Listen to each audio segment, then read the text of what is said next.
you've been framed and it's your own fault. So how did you do that? You set things up and you pre-frame what you're going to talk about.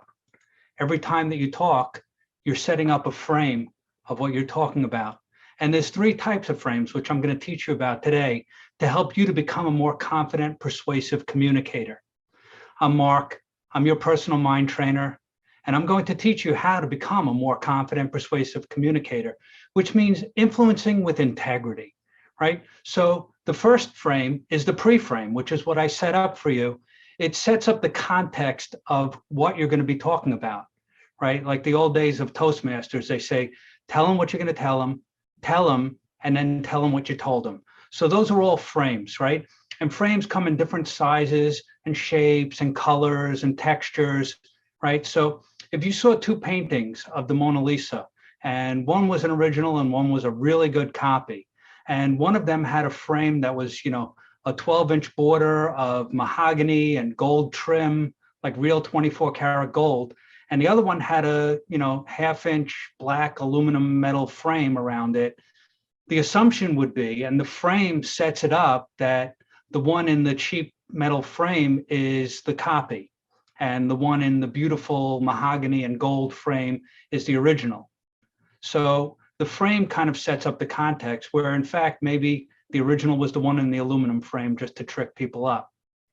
So there's 3 types of frames, like I said. The first frame is the pre-frame.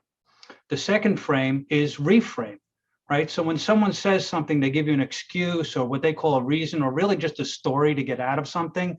You can reframe that, which makes a quick and spontaneous shift in their belief. And maybe I like this one best because I'm a New Yorker, and it's kind of like involves a little bit of sarcasm sometimes. So if someone says, I'm too busy, I can't get to it, blah, blah, blah, blah, blah, excuse, you can say to them, oh, so you're too busy to free up some of your time? You're too busy to manage your time? These are ways of reframing a person's belief, because now it puts it into a different context. And the last one is probably used most by politicians. So I'll use a political example on this, but I'm not going to get political.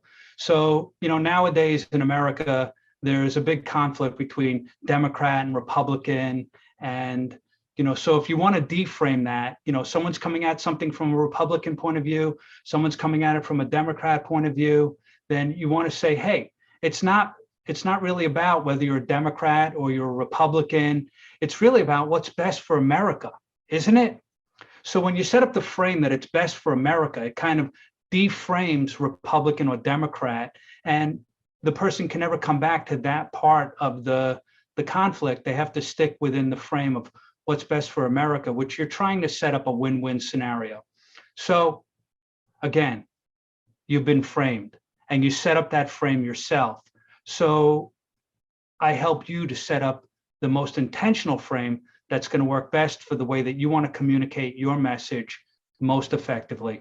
Reach out to me at the information at the end of this, and I would love to help you to become a more confident and persuasive communicator.